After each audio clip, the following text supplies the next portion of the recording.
Donc une fois que ces pièces principales au niveau de la structure sont réalisées, je vais pouvoir commencer à travailler sur mon effet de bois. Donc l'effet de bois, je travaille principalement avec du cacao et du beurre de cacao fondu. Donc j'essaye de faire en sorte que mon cacao, ma poudre de cacao soit autour de 20 degrés et que mon beurre de cacao soit à un maximum de 38 degrés, mais on ne va pas aller en dessous de 35 degrés quand même. Donc entre 35 et 38 degrés, c'est la température idéale qui permet de le mélanger avec le cacao à 20 degrés.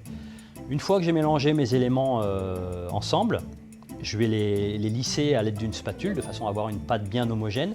Et en finalité, mon mélange doit se situer autour de 28-30 degrés, un maximum de 32 degrés.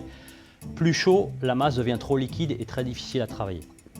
Donc une fois que j'ai réalisé cette masse, je vais pouvoir la dresser à l'aide d'une poche sur une structure que j'ai préparée à l'avance. Donc là, on voit que j'ai travaillé sur un cône en plastique PVC que j'ai formé en cône autour d'un cercle de façon à avoir une base qui soit suffisamment rigide.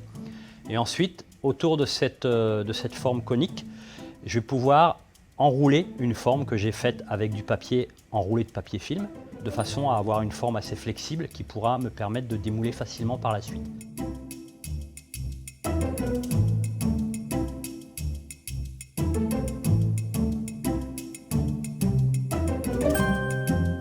Je peux commencer à dresser mon mélange cacao-beurre de cacao. Donc je dresse ça à l'aide d'une poche, donc je tourne autour de ma structure et je commence à former un petit peu l'effet de bois avec ses aspects noueux et un peu de structure de racines, quoi. Je vais laisser cristalliser ça pendant au moins 3 heures, de façon à ce que la cristallisation soit complète et que ce soit vraiment froid à cœur. Ensuite, une fois que ma structure est bien cristallisée, je vais donner 2 ou 3 couches de chocolat tempéré de façon à avoir un bel aspect qui me convient.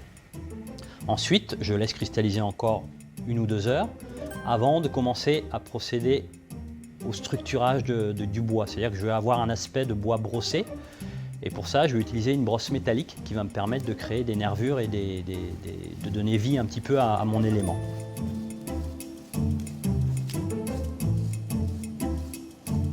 Je laisse reprendre un petit peu et après là, je peux commencer à procéder au démoulage. Donc là, je vais décoller la structure qui se trouve au centre, le cône, et je vais enlever progressivement la structure intérieure avec le papier et le papier film.